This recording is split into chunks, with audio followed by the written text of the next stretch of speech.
In today's Leeds news, Archer approach rejected, Targett confusion, and Leeds want more financial big hitters on board.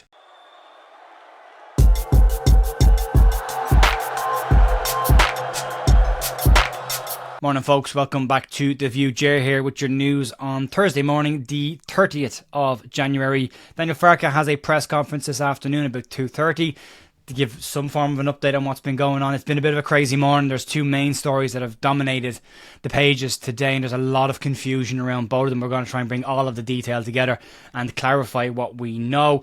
We will be back tonight 7:30 p.m. for the podcast. We'll cover the preview to the game at the weekend, but we will also talk about any developments that have happened over the course of the day, and also we'll have one of the guys from the Leeds 11 who are organising the Legends game and the Stuart Dallas and Ian Hart Q&A in the Tauber Hotel in Dublin this month as well, on to discuss that. But let's crack on and get into the news, and we'll start by talking about the Cameron Archer situation and try and put some meat on the bones of what's been said today and last night about this deal.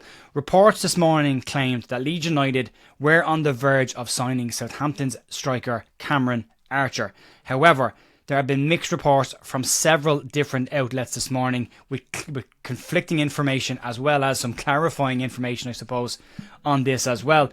The YEP are saying in their report that the striker is not available for loan or sale right now.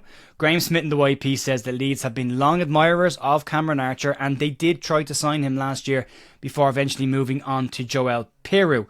Instead, Smith says that Leeds made inquiries at this point, but right now the approach has been knocked back, but also says that Leeds are likely to monitor this situation. Ben Jacobs from Give Me Sport has been talking about this as well, and he says that Leeds do like the player, same as everybody else is saying that, but Southampton are reluctant to let another attacker go after letting Ben Burton Diaz go to Sheffield United already.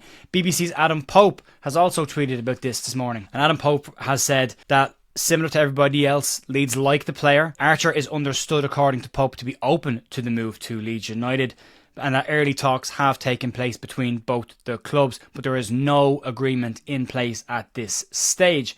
He said he's also unsure if Southampton would be willing to let the player move at this point.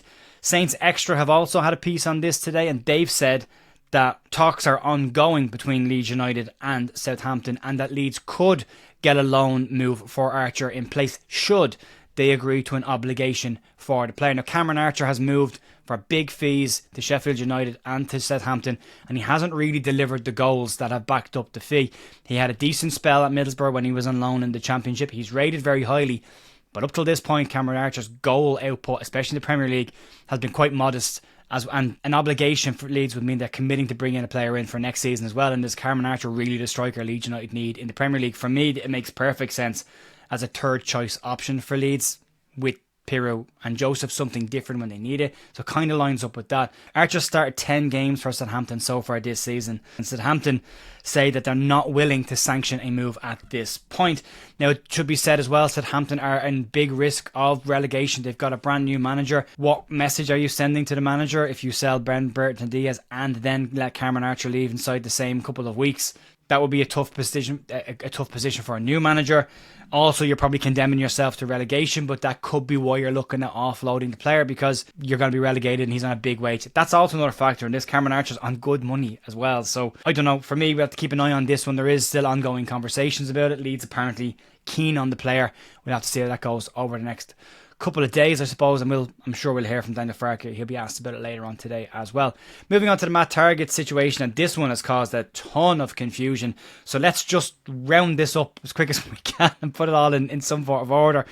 So initially, David Ornstein from The Athletic put a piece out that said that Leeds United had inquired about the availability of Newcastle United's left back Matt Targett.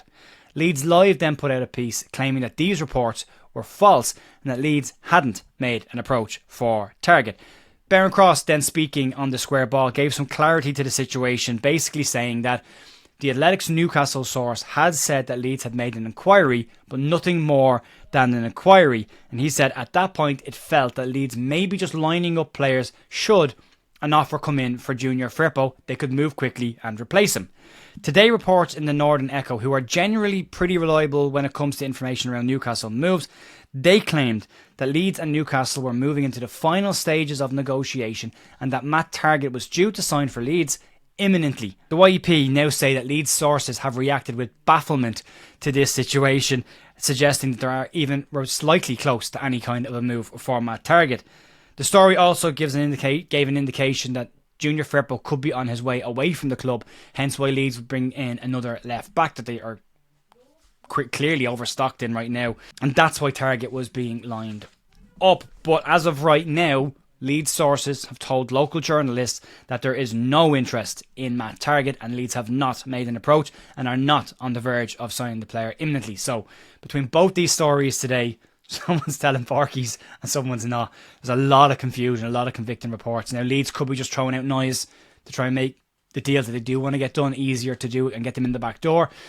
There could be genuine interest in this. Cameron Archer seems like a strange deal to be pursuing, given his goal output. But yeah, what do I know about football? We'll have to wait and see what happens in the next couple of days. And again, as I said, Daniel Farke will no doubt be asked about this one later on today. Moving on to the final story of today. It's a quiet one, but we will have the live stream podcast tonight to cover off anything that happens over the course of today. And we will have a final hour transfer window live stream with the guys from American Leeds podcast. At the moment, Michael's on board, just waiting on Alex to confirm, and then we'll have the guys that we usually have for our final hour stream, so you can keep an eye out for that as well. But moving on to the final story of the day, and according to reports, the 49ers enterprises could be looking for more big hitters from the financial sector to add to Leeds' setup. The 49ers welcomed Red Bull into the family at the beginning of this season with a undisclosed minority stake in the club. They've also gone off and bought a small stake in Paris FC as well as another club as well.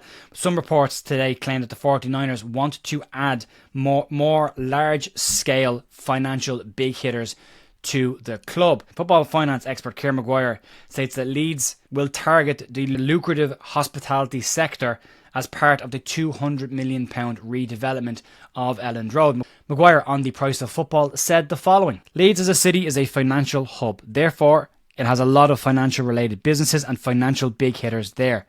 That means that there is the ability to sell a lot of corporate hospitality deals at an expanded Elland Road. Clearly, fans are always going to be concerned about the price of tickets, and that is a concern with hospitality focus. For clubs that have a historic base in areas with a lack of affluence, they have to be very careful not to price the core fan base out of being able to buy tickets. Now, Parag Marathe has spoken continuously about the core atmosphere of Elland Road being the centre of the redevelopment and wanting to maintain that aggressive, intimidating atmosphere that Elland Road has. And that's why they brought in acoustic engineers and everybody else to try and help with this development to maintain that atmosphere within Elland Road. Obviously, there will be an increase in hospitality. They've said that out loud as well. There will be more hospitality areas going in. But they did also say that there would be a significant increase to general admission tickets and season ticket holder availability as well. So right now, Leeds are looking to try and move their match day revenue from £1 million per home game to £4 million per home game, which would help the club significantly in a PSR FFP world, or whatever the new variation of that looks like next year or the year after, when they do get into the Premier League, when it could be a more of a revenue focused system. So bringing in as much money as they can on match days makes a ton of sense. It's part of modern football. It's not ideal. We want to have more casual fans in the ground because the atmosphere is always better, but part of the growth of football is more money, and if we've got to bring in more money, and there's trade-offs that have to happen, unfortunately, with that. It's not ideal, it's not great, but it is what it is, I suppose, folks. There's not a whole lot else to talk about right now. There is a 10% discount on merch. You can check out that details down below. I'll be back tonight, 7:30pm, myself, Andrew Stats Dalton, as well as somebody from the Leeds 11 will be coming on to join us as well to talk about the upcoming Q&A with Stuart Dallas and Ian Hart in the Talbot Hotel in Dublin, as well as the Leeds 11's Legends game taking place on May 10th this year. Have a great rest of your day, and I'll be back later on. Talk to you soon. See you then.